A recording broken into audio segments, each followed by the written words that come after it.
जिंदाबाद जिंदाबाद जिंदाबाद जिंदाबाद।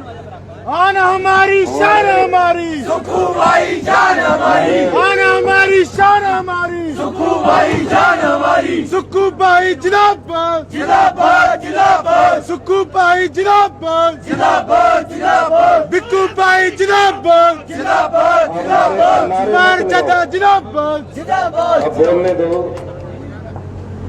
हमारे हमीरपुर संसदीय क्षेत्र के हमारे छोटे भाई जो छात्र राजनीति से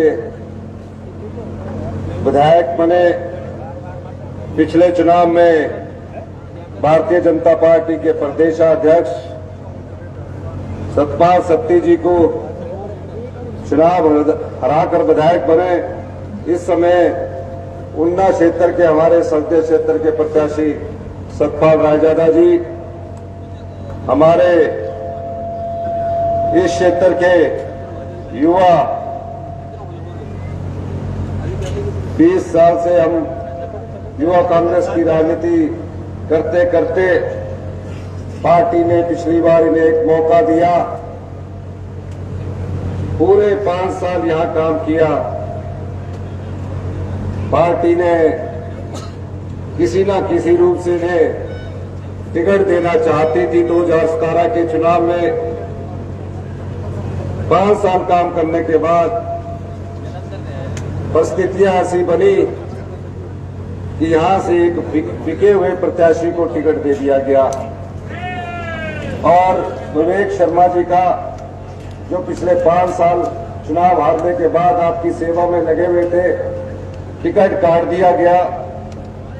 फिर भी इन्होंने जितना काम किया उसका फायदा ये बिके हुए प्रत्याशी को हुआ।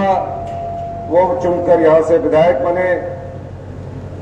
पार्टी ने दोबारा इनकी ईमानदारी, पार्टी के प्रति सच्ची निष्ठा को देखकर इस बार, और भगवान ने भी एक सच्चे कार्यकर्ता और एक सच्चे न्यायप्रिय और ईमानदार व्यक्ति को देखकर यहाँ की सीट को भी खाली करवाया और विवेक शर्मा जी को यहाँ का टिकट दिया। विवेक शर्मा जिंदाबाद, जिंदाबाद जिंदाबाद। हमारे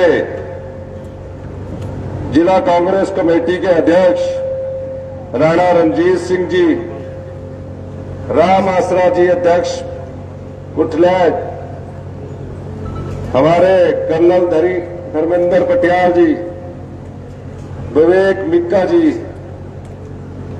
देशराज गौतम जी, देशराज मोदगिल जी,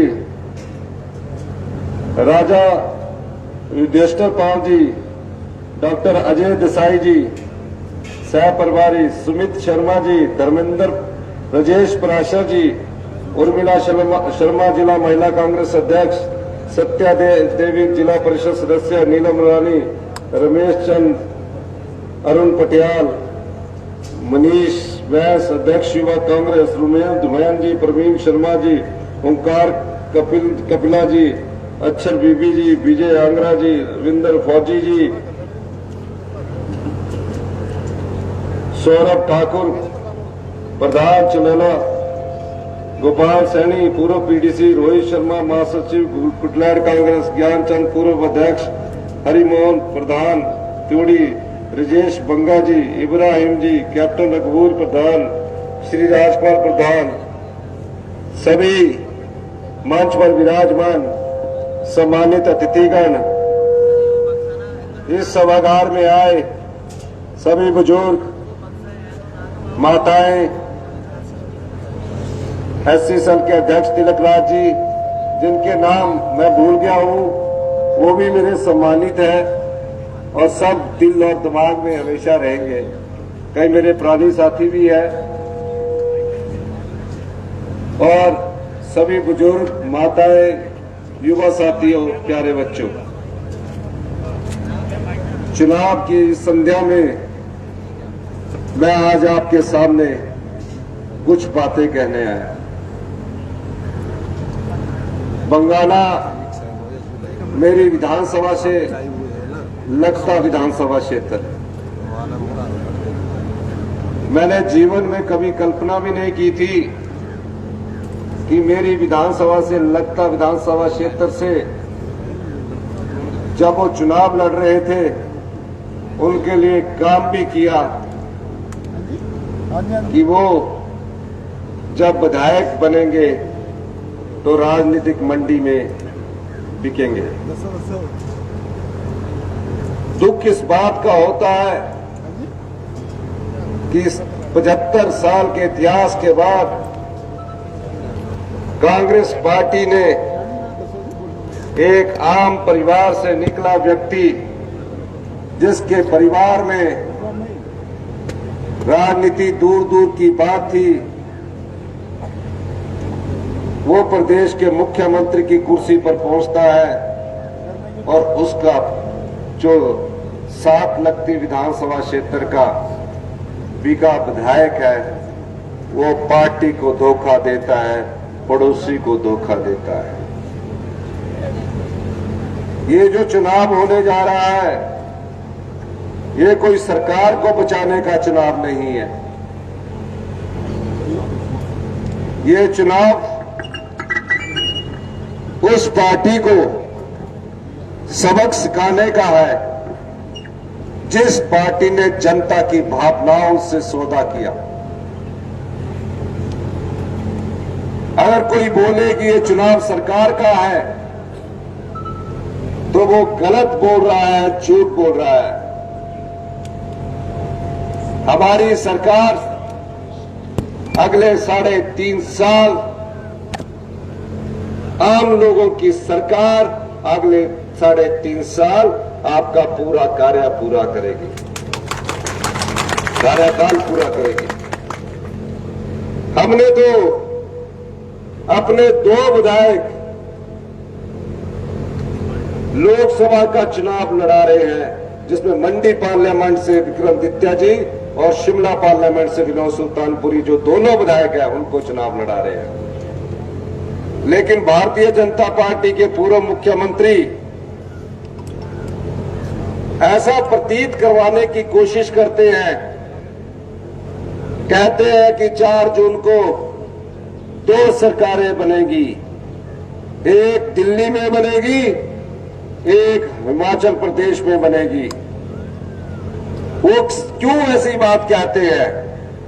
वो इसलिए कहते हैं जो हिमाचल प्रदेश में ये 4 लोकसभा और 6 विधानसभा सीटों पर चुनाव होने जा रहे हैं, वो ये जान गए हैं कि ये चुनाव जनता लड़ रही है और जहां चुनाव जनता लड़ती है, कोई भी तानाशाह, कोई भी अहंकारी लीडर अगर इस प्रकार की बात करेगा तो बड़े से बड़े तानाशाह, बड़े से बड़े अहंकारी लीडर को उखाड़ फेंकेगी। हिमाचल की जनता इतनी बेवकूफ नहीं है कि आप बयान देते हैं। वो इसलिए बयान देते हैं कि जो उनके कार्यकर्ता उनसे छिड़क रहे हैं, उन्हें अपने सामने जीत प्रतीत नहीं हो रही है, सिर्फ सपना दिखाकर कार्यकर्ताओं को और जनता को, ताकि उनके कुछ प्रत्याशी जीत जाए। इसलिए वो इस प्रकार की बात करते हैं। और ये आपके क्षेत्र का विधायक, मैं इससे बार बार कहता रहा, इस बिके हुए विधायक ने मेरा एक भी कार्यक्रम बंगाड़ा विधानसभा क्षेत्र में नहीं करवाया। मैंने कहा पड़ोसी हो, जो मांगोगे वो दूंगा। मेरे पड़ोसी होने के नाते दुख सुख में आप ही मेरे साथ आएंगे, बंगाड़ा के लोग ही मेरे साथ आएंगे।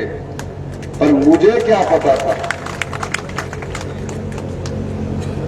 कि ये तो भारतीय जनता पार्टी से सौदेबाजी कर रहा है। उन्ना गया, अंब गया, सभी क्षेत्रों में गया। मेरे पास जब भी आता था एक ही बात करता था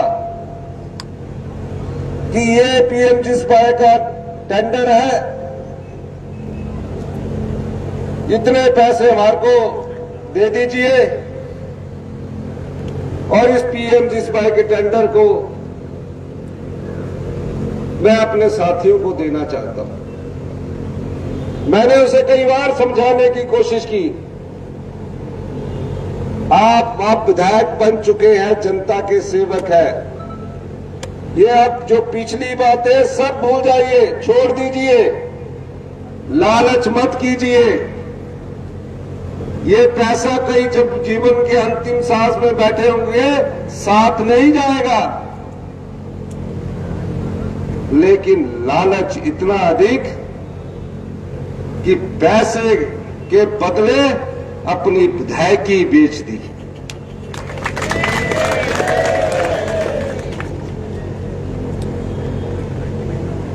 पचहत्तर साल की आजादी के बाद जब हम आजाद भारत हुआ, इस देश की जनता को हजारों साल की गुलामी के बाद एक सबसे बड़ा अधिकार दिया गया, वो वोट का अधिकार था। हजारों साल, 600 साल तक कोई वोट का अधिकार नहीं था। आजादी से पहले भी कोई वोट का अधिकार नहीं था, और जब वोट का अधिकार मिला तो लोकतंत्र की स्थापना हुई। और इस लोकतंत्र की ताकत देखिए आप, 44 डिग्री टेम्परेचर में मुख्यमंत्री जी आपके पास आ रहे हैं, प्रत्याशी आपसे वोट मांग रहे हैं, संसद के प्रत्याशी भी आपसे वोट मांग रहे हैं। ये आपकी ताकत है, ये आपकी ताकत है जो हमें आपके पास खींच कर लाती है। क्यों लाती है? कि जनता अपना एक ऐसा नुमाइंदा चुने जो उनकी पीड़ा को समझे, गरीब के दर्द को बांटे, किसान की मुसीबतों को समझे, महिलाओं के सम्मान को समझे, युवाओं के रोजगार को समझे। ये ताकत आपकी है, और इस ताकत के बूते पर हम विधायक बनते हैं, एमपी बनते हैं, मुख्यमंत्री बनते हैं, मंत्री बनते हैं।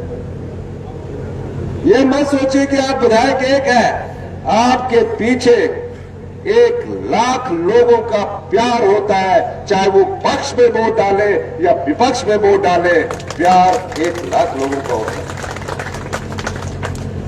और 14 महीने में सब काम किए।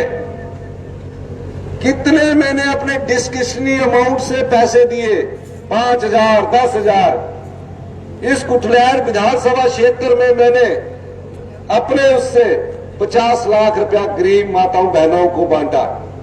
आज वो उनके पास जा रहा होगा कि मैंने आपको दिए, उसने नहीं दिए, वो कांग्रेस पार्टी की सरकार और हमारे द्वारा स्वीकृत किए गए थे।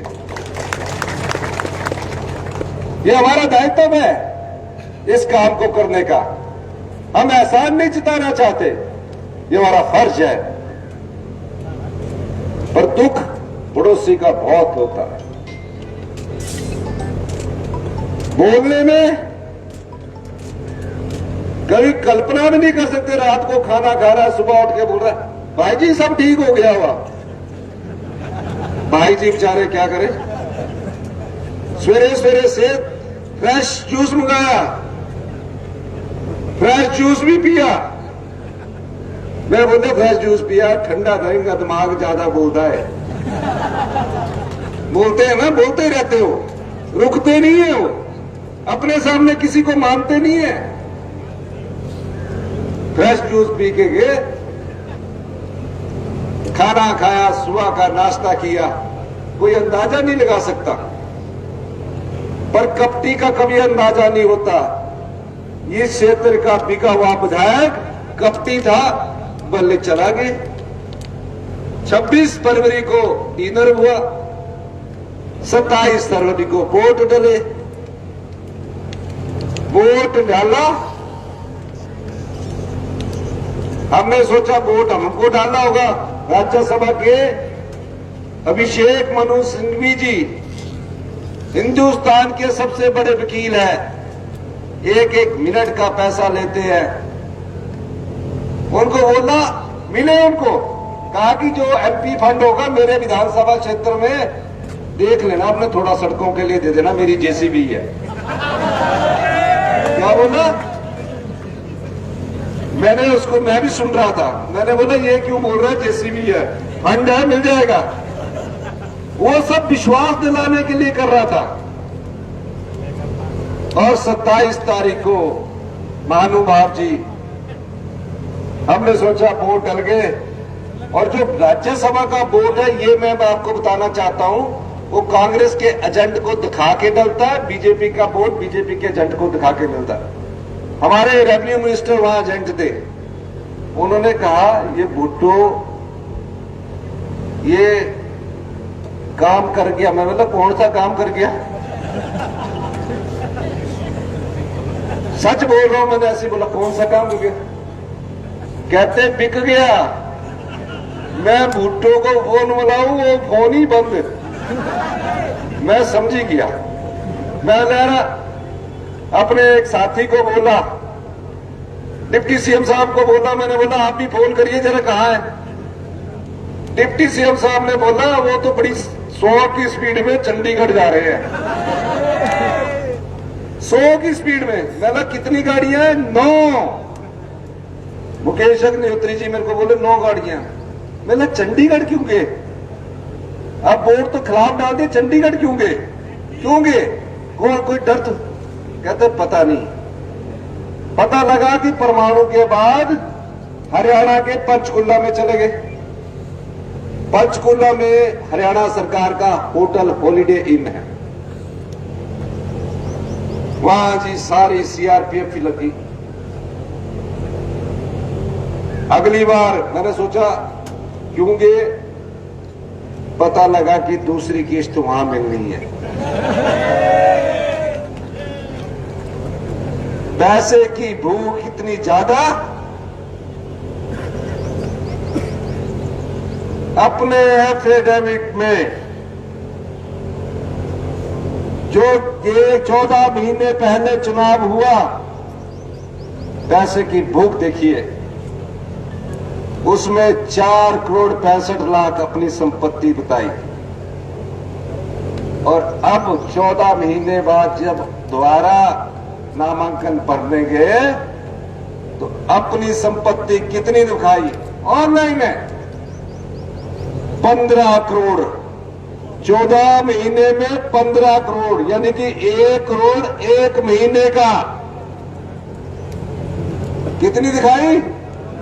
अपने साइन करके दिखाइए कि मेरे जो 2022 में नवंबर में चुनाव हुआ, उस समय मेरे पास 4 करोड़ 65 लाख की संपत्ति थी, और अब जो चुनाव होने जा रहा है 1 जून को, इसमें जो नामांकन भरा, मेरे पास 15 करोड़ रुपए की संपत्ति है। बेटे की संपत्ति कुछ नहीं दिखाई 2022 के चुनाव में। बेटा है, पढ़ रहा है, अच्छी बात है, पर जब नियत और कपटी दिमाग होगा तो एक शराफत वाला बेटा भी पिता के सामने कुछ नहीं बोल पाएगा। बेटे की संपत्ति 5 करोड़ रुपया दिखाई। ये मैं नहीं कह रहा, ये आपके द्वारा दिया गया एफिडेविट कह रहा है। मैंने तो कह दिया, पहली मीटिंग में कह दिया, पहली बार आया, बजाय कि आपने 15 करोड़ रुपए में बेची है। मैंने तो वो कहा, तुमने तो उसका प्रूफ भी दे दिया।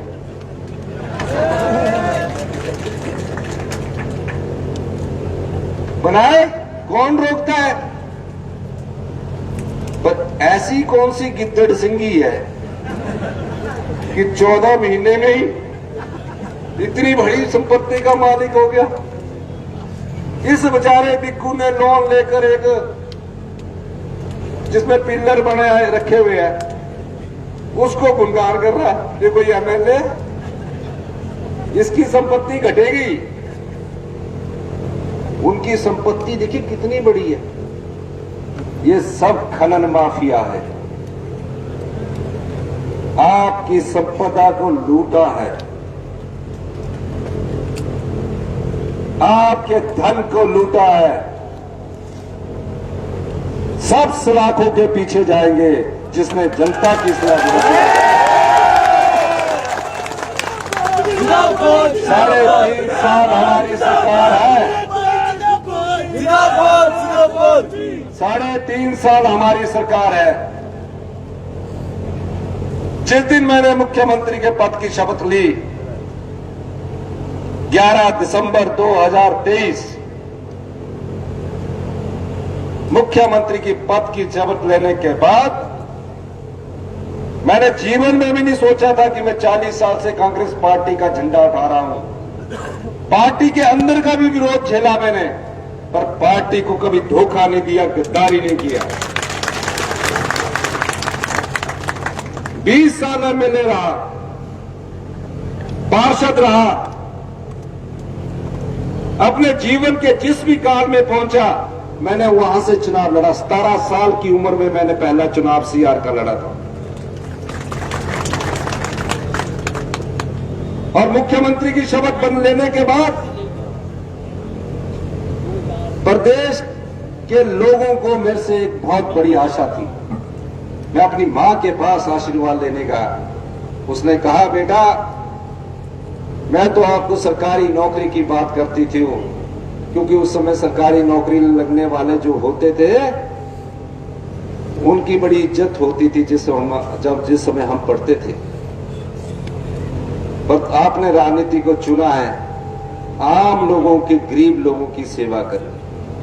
15 महीने में मैंने जो फैसले किए हैं, एक भी फैसला मेरा बता दीजिए जो मैं आम लोगों के लिए योजना लेकर ना आया हूं। शान हमारी, शान हमारी। जिस प्रदेश का खजाना खाली हो, जब मैं मुख्यमंत्री बनने के बाद कर्मचारी अधिकारियों की बैठक ले रहा था, प्रदेश का खजाने और प्रदेश चलाने के लिए 1 महीने से भी कम का पैसा था। 75,000 करोड़ रुपए का कर चढ़ा हुआ था। 10,000 सिक्स पे कमीशन जो सरकारी कर्मचारियों को दिया और अधिकारियों को देना था, उसकी देनदारियां थी। मुझे कहा अब आपको केंद्र से कोई सहायता नहीं मिलेगी।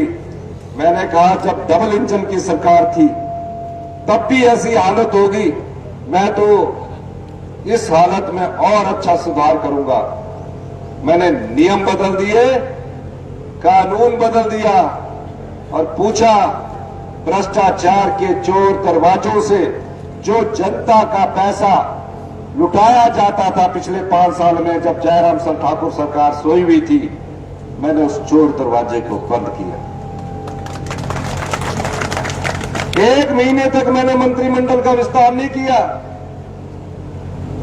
1 महीने बाद जब मैंने मंत्रिमंडल का विस्तार किया तो संदेश क्या आता है कि पैसा हिमाचल सरकार के खजाने में आना शुरू हो गया। और हिमाचल सरकार के खजाने में पैसा आने के बावजूद, केंद्र सरकार की आपत्ति के बावजूद भी, मैंने 1,36,000 सरकारी कर्मचारियों को ओल्ड पेंशन स्कीम से नवाजा। उससे पहले 9,000 परिवार ऐसे हैं जिसमें कुछ परिवार तो वृद्ध आश्रम में चले गए। 2750 रुपया मिलता था, 3,000 रुपया मिलता था। मेरे इस फैसले से उनको 30,000 रुपया मिलना शुरू हुआ। कल मैं घुमारवी में था, मैंने एक बोर्ड, साइन बोर्ड लेकर मेरे पास आया। मुझे 5200 रुपया पे मिलती थी, आपकी ओल्ड पेंशन से 48,000 रुपया मेरी पेंशन होगी। मैं अपने पोतों की, जो मेरे बेटे बेरोजगार है, उनका पालन पोषण अच्छी तरह से कर रहा हूं। हमने फैसला आपके लिए किया। इतिहास की सबसे बड़ी आपदा आई, हर जगह तबाही मची। कोई ऐसा क्षेत्र नहीं था जब भयंकर बाढ़ ने हमें तबाही ना मचाई हो। हजारों परिवार बेघर हो गए। उन घरों को बसाने वाला और उन परिवारों को यह चिंता सताती थी कि हमें कौन बसाएगा। मैंने उसको भी युद्ध की तरह लड़ा। पूरा प्रदेश अस्त व्यस्त था। 7 जुलाई की बाढ़ 2023 के बाद से लेकर 30 अगस्त तक मैंने पूरे जोश से लड़ा और आपदा परिवारों को हमने राहत पहुंचाई। विडंबना देखिए, केंद्र सरकार से हमें कोई भी राहत नहीं मिली। मैं देख रहा था यहाँ के जो सांसद अनुराग ठाकुर जी वो कह रहे थे कि हमने राहत दी। आपने राहत नहीं दी। जो हमारे आपदा आती या ना आती, वो हमारे SDRF के और NDRF के जो पैसे वो बजट के आधारित होते हैं, उसको हमने लिया। आपने कोई आपदा राहत हमें नहीं दी। आपदा के बाद एक और राहत मिलती है PDA ने, उसके 9,000 करोड़ रुपया भी केंद्र सरकार के पास फंसे हैं। हमने पूरे हिमाचल के नुकसान का आकलन करके उनको दिया। आज तक एक पैसा नहीं मिला। कैसे सड़कें ठीक हो, कैसे पीने के पानी की योजनाएं ठीक हो, मैं दिन रात मेहनत करता रहा, अधिकारियों की बैठक लेता रहा। सुबह में आपदा प्रभावित क्षेत्रों में जाता था। परिवार के परिवार मेरे से गले मिलकर रोते थे। बड़ी मुश्किल से एक पक्का घर बनाया। पाई जोड़कर मेरा पक्का घर बना। मुझे क्या पता था कि कुछ ही पलों में मेरी आंखों के सामने ये पूरे का पूरा पक्का घर मिट्टी में मिल जाएगा। पीने के पानी के गिलास से लेकर बच्चों की किताबें तक नहीं बचेगी। कई परिवार तो इस आपदा में हमें छोड़कर चले गए। 551 परिवार आपदा में हमें छोड़कर चले गए। मैंने अधिकारियों से बैठक की, कहा प्रधानमंत्री आवास योजना के तहत सिर्फ 1.5 लाख मिलता है। मैंने कहा मैं एक आम परिवार से उठकर आता हूं, मुझे पता है पाई जोड़कर पक्का घर बनता है। उस समय तो हमारे परिवार के सभी लोग सर पर ईंटें उठाते थे, सड़कें भी नहीं होती थी।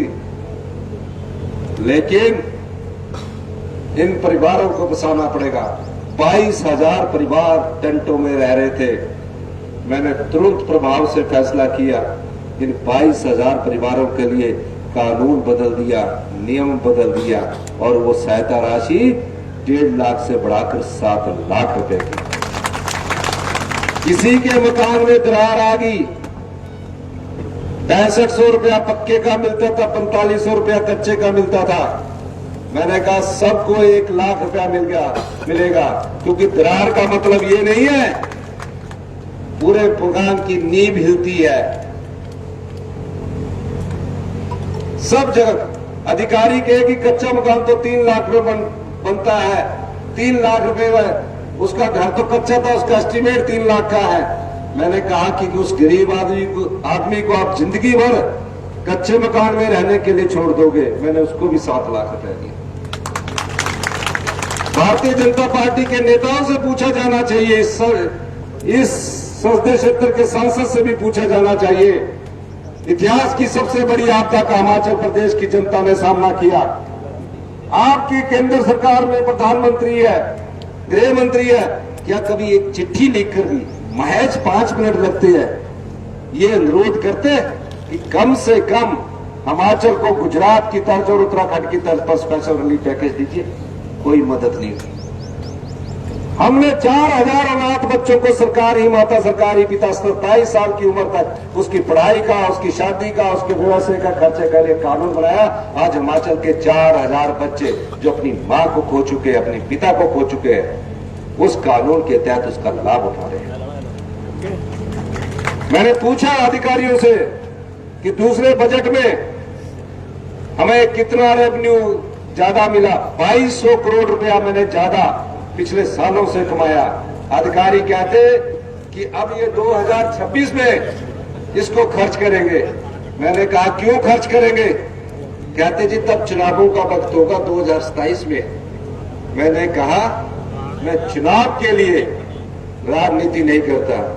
मैं अगर 40 साल सड़क में रहकर लोगों की सेवा कर सकता हूं तो मैं आज मुख्यमंत्री बना हूं, तो मैं आज जिस जनता का धन है वो आज ही बांटूंगा, हर साल बांटूंगा।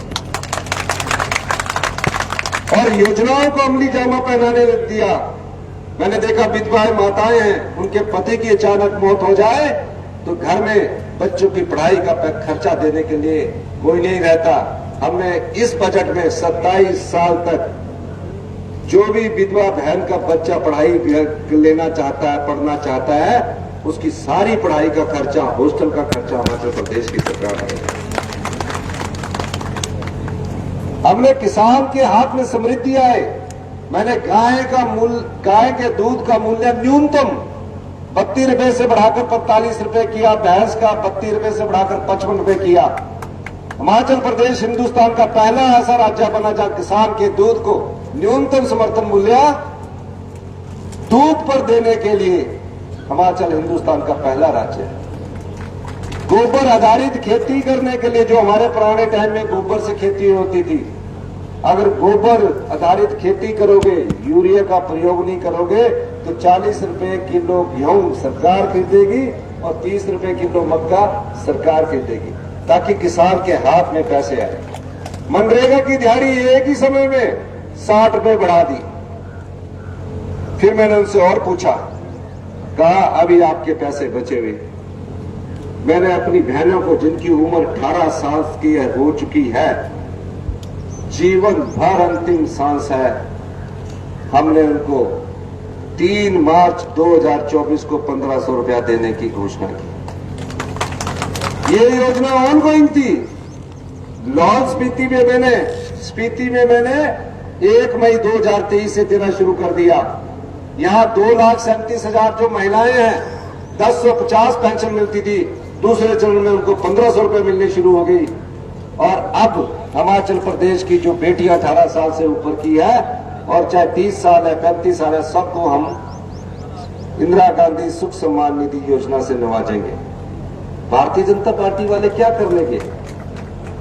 भारतीय जनता पार्टी वाले चुनाव आयोग के पास गए, पहले बोलते रहे, बड़े बड़े नेता आगे बोलते रहे, कब गारंटियां पूरी होगी, कब 1500 देंगे।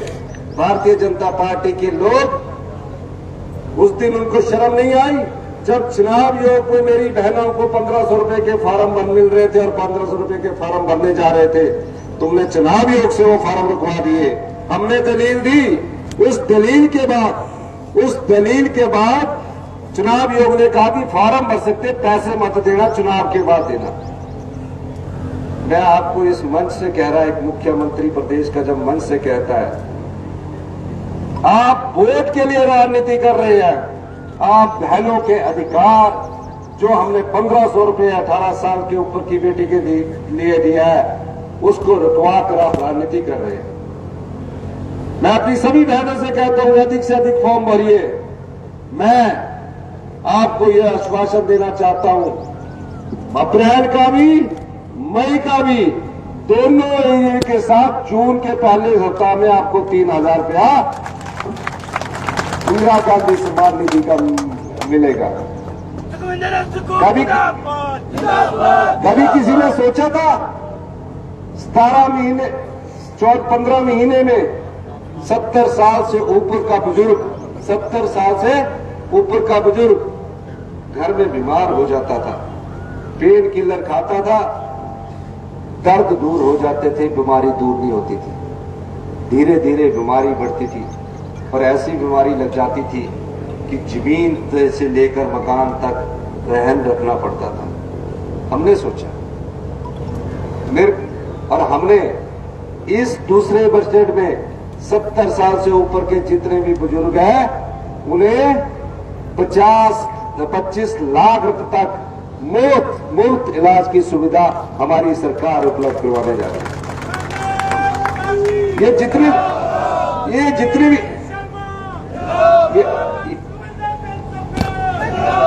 अब जो बुजुर्ग है अभी उसको चिंता करने की जरूरत नहीं है। ये एज धीरे धीरे कम होगी। अभी हमने 70 साल को मुफ्त बीमारी की योजना का लाभ दिया है, आने वाले समय में और होगी। क्यों होगी? क्योंकि हम इन भ्रष्टाचार के चोर दरवाजों को बंद कर रहे हैं। आपकी संपदा है, आप में बांटेंगे। यही नहीं, प्रदेश में बढ़ती बेरोजगारी पर जयराम ठाकुर साहब ने, जो पूर्व मुख्यमंत्री है, रोजगार के अवसर नहीं निकाले। 48,000 के करीब हिमाचल में खाली पोस्टें थी। 5 साल में सिर्फ 20,000 भर्तियां की, जिसमें अधिकांश सुप्रीम कोर्ट और हाई कोर्ट में लटकी हुई है। मैंने एक ही साल में 22,000 नौकरियों के विज्ञापन निकालने की अधिसूचना जारी करने के आदेश दिए। 10,000 पोस्टें तो आईपीएच में pump operator, fitter, multipurpose worker, electrician इनकी निकाली जा रही है। चौकीदार तक की निकाली जा रही है। 2000 वन मित्र निकाले जा रहे हैं। 6500 टीजीटी, लेक्चर के सब पोस्ट निकाले जा रहे हैं। बैच वाइज उनकी नियुक्तियां हो रही है। 1231 पुलिस की भर्तियां निकाली जा रही है। ये सब पोस्टें आपके लिए निकाली जा रही है। हमारी सरकार आपके प्रति संवेदनशील है। ये जितनी भी मांगे रखी, कोई मुझसे मांगने नहीं आया। ये जीवन में एक आम परिवार से निकला मुख्यमंत्री को आम परिवार और किसान का दर्द पता होता है, इसलिए मैं ये योजनाएं लेके आया। एक भी मेरी योजना को किसी की चुनौती दे दीजिए, सब में बजट है, आपको लागू होगी। पर मुझे समझ उस दिन नहीं आया जिस दिन इस क्षेत्र के विधायक और 6 कांग्रेस के बिके विधायकों ने सरकार के खिलाफ वोट डाला। वो इसलिए नहीं हुआ, वो इसलिए समझ नहीं आया कि आप अंदाजा लगाइए, वोट डालने के बाद आप पूछिए उनसे 1 महीना वो अपने विधानसभा क्षेत्र में क्यों नहीं आए। विधानसभा क्षेत्र तो छोड़िए, अपने घर भी नहीं आए घर गड्डी घूमती नजर आ जाती ना विधायक दी सर नजर नहीं आई होनी। 1 महीने कोई गड्डी नजर आई तो जो नहीं आई होनी। क्या कर रहे थे वो 1 महीना हमारी सरकार को गिराने की कोशिश करते रहे। जयराम ठाकुर जी का ऑपरेशन लोटस फेल हुआ। 28 तारीख को खबर चला दी, 28 फरवरी 2024 को, कि मुख्यमंत्री जी ने इस्तीफा दे दिया। मैंने सोचा, मैं बजट यही जो बने योजना का इनका बजट था, मैंने सोचा कौन खबर चला रहा है। विधायक आए, सर आपने इस्तीफा दे दिया। मैंने कहा मैंने कोई इस्तीफा नहीं दिया, बजट पास करेंगे। बजट पास हुआ, मैं टीवी के सामने आया, मैंने कहा आम जनता से जुड़े बजट को पास करने के बाद आज मैं ये कहना चाहता हूं, जयराम ठाकुर जी जितना मर्जी जोर लगा दे, हमारी सरकार आम लोगों के लिए 5 साल कार्य करेगी। और मैंने कहा मैं संघर्ष की तपती आग से निकलकर राजनीतिक सीढ़ियां चढ़कर एक आम परिवार का व्यक्ति जब मुख्यमंत्री बनता है तो वो एक चुनौती को युद्ध की तरह लड़ता है। मैं एक योद्धा हूं, ऐसे हार मानने वाला नहीं। जयराम ठाकुर जी 29 तारीख को गवर्नर साहब के पास चले गए। गवर्नर साहब के पास 7 बजे ही सवेरे उठा दिए बेचारे। कितने बजे? 7 बजे। मैंने सोचा 7 बजे क्यों उठाई। सुदर्शन बबलू जी ने मेरे को फोन किया कि 7 बजे जयराम ठाकुर जी गवर्नर साहब के पास चले गए। पता लगा कि एक हमारा साथी है, जिस दर्जी के पास हमारा साथी विधायक कोर्ट चलाता था, जयराम जी ने ऑर्डर दे दिया कि कोर्ट बंद चला के रखना, से किलिया च टंगा रहना, से वहीं टंगा रहेगा। जो लोग नोट के दम से सत्ता की कुर्सी हथियाना चाहते हैं, ऐसी पार्टी को और ऐसे लोगों को सबक सिखाने का वक्त 1 जून को है। आपने कभी सोचा कि आजाद विधायक भी इस्तीफा दे देंगे? सोचा? वो तो कांग्रेस के साथ भी चल सकते, बीजेपी के साथ भी चल सकते। ये आजाद भारत का पहला ऐसा केस है जिसमें आजाद भारत के आजाद विधायक जाकर बोल रहे हैं हाई कोर्ट में हम इस्तीफा देना चाहते हैं। विधानसभा के गेट के बाहर धरने पर बैठे कि हम इस्तीफा देना चाहते हैं। अगर आप इस्तीफा देना चाहते तो क्या अगला विधानसभा का चुनाव नहीं लड़ेंगे?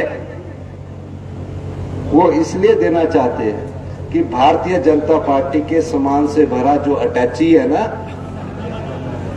वो देख के वो अपने विधायकी को नीलाम कर रहे हैं, बोली लगा रहे हैं। इसीलिए मैं आपके पास आया हूं। ये जो चुनाव है, ये चुनाव कोई मुख्यमंत्री की कुर्सी और कांग्रेस की सरकार के खिलाफ नहीं है। हमारी सरकार 3.5 साल और चलेगी। ये चुनाव देश की राजनीति की दिशा और दशा को तय करने के लिए है। भविष्य में कोई आपका वोट ना खरीदे, भविष्य में कोई विधायक राजनीतिक मंडी में ना बिके, भविष्य में कोई पार्टी जनता की भावनाओं का सौदा ना करे, उसके लिए आगे सरकार को नहीं आना पड़ेगा। सरकार तो लड़ेगी, लेकिन जनता को भी उठना पड़ेगा। जनता है सबसे बड़ी ताकत। इसलिए मैं आज आपके पास आया हूं कि 1 जून को जब आप वोट डालने जाएंगे तो ये तय करके जाना कि ये कोई नई सरकार बनाने के लिए चुनाव नहीं हो रहा है। जिन लोगों ने 1 राज्यसभा की सीट पैसे के दम से चुराई है, हिमाचल प्रदेश की 4 लोकसभा सीटें और 6 विधानसभा की सीटें, लोकतंत्र को मजबूत करने के लिए उनको चुनाव हराएगी और कांग्रेस पार्टी को चुनाव जिताएगी। तो क्या आप बिके हुए विधायक, क्या आप बिके हुए विधायक और मैं भारतीय जनता पार्टी के ईमानदार कार्यकर्ताओं से भी अनुरोध करने जा रहा हूं। भारतीय जनता पार्टी के कार्यकर्ता भी ईमानदार हो गए। ये पार्टी आधारित नहीं है।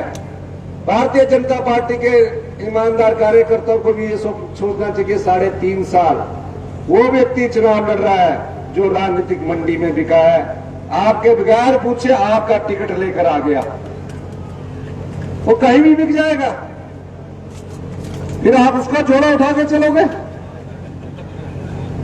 अभी समय है, अभी कांग्रेस की सरकार 3.5 साल है। हमने आपके सामने 2 प्रत्याशी खड़े किए हैं। इन पर कोई उंगली नहीं उठा सकता, इन पर कोई उंगली नहीं उठा सकता। एक पूर्व सैनिक का बेटा उन्ना से है, सतपाल रायजादा जी, इसके पक्ष में अधिक से अधिक वोट डालेंगे। हाँ, खड़ा हो जाइए, ताली भी मारिए। एक पूर्व सैनिक का बेटा ये जानता है, और ये भी पूर्व सैनिक के बेटे हैं, ये दोनों जानते हैं कि अग्निवीर का दर्द हम परिवारों को कैसा लगा। हमारा तो सैनिक बहुल क्षेत्र है, जनसंख्या के अनुपात से सबसे ज्यादा परमवीर जीतने वाले हम वीर भूमि के हिमाचल के लोग हैं। और अग्निवीर लाकर हमारे पीठ पर छुरा घोंपा गया है, और यहाँ के जो केंद्रीय मंत्री है वो अपनी जुबान तक नहीं खोल सके। इसलिए संसद में आप अधिक से अधिक सतपाल रायजादा जी के पक्ष में वोट दीजिए। ये जो चुनाव है ये पार्टी आधारित ना होकर ईमानदारी और बेईमानों के बीच में है, झूठ और सच के बीच में है। बेईमान बार बार देश बदल कर आएगा, खूब पैसे बांटेगा, वो पैसा आपका है, अपने डबल लेना। पता लगा कि एक टैची इन्होंने पिछली रात को अंदर लाया है, लेकिन हम उस टैची की तलाश कर रहे हैं। अभी तो वहां 55 लाख पर्सन में पकड़ा गया। ये जो छोटा टैची यहां आया, कहा कि चुनाव के वक्त कुछ ऐसे लोगों को मैंने पैसा बांटना है, ऐसी बस्तियों को पैसा बांटना है, ये चुनाव जीतना है। ये चुनाव किस नियत से जीतना चाहता है, नियत देख लीजिए। ईमानदार बार बार बेईमान से टकराता है, पर जीत ईमानदार की होती है। एक ईमानदार प्रत्याशी हमारे विवेक शर्मा बिक्कू को आप जिताकर भेजिए।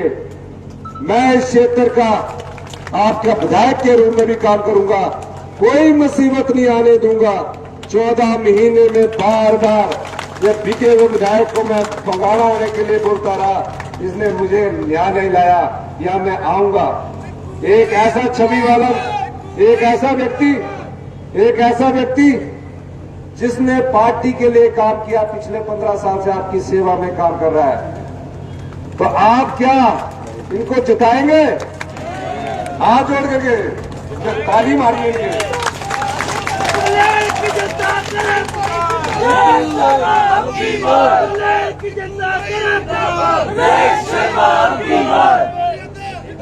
ये जो अवैध खनन करने वाले लोग हैं, जिसमें आपका बिका हुआ विधायक भुट्टो है, आप हंस पड़े।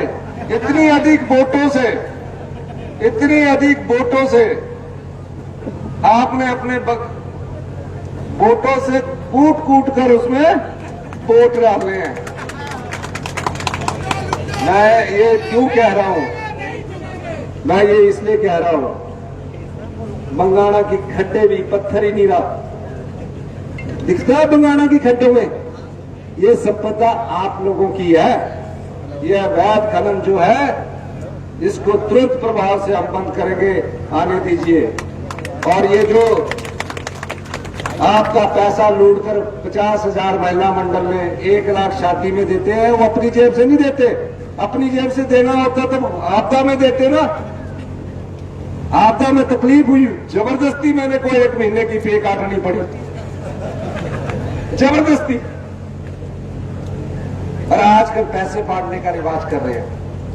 ये चुनाव भविष्य की राजनीति तय करेगा। मैं आपसे अंत में यही प्रार्थना करने आया हूं, जहां भी आपके रिश्तेदार हैं, सबको फोन करो और एक संदेश जरूर दो। अगर लोकतंत्र जिंदा रहेगा, लोकतंत्र की ताकत जनबल है, धनबल नहीं, तो मेरे इस अनुरोध के साथ, जनबल जीतेगा, धनबल हारेगा। आप सब लोग अगर सही मायने में मानते हैं कि हमने सच कहा, तो आप हाथ खड़ा करके बताइए और नारा लगाना, धनबल। आप नारा लगाइए, धनबल। अब मैं दोबारा से बोलूंगा, थोड़ा आवाज में मजा नहीं आया, गर्मी बड़ी है।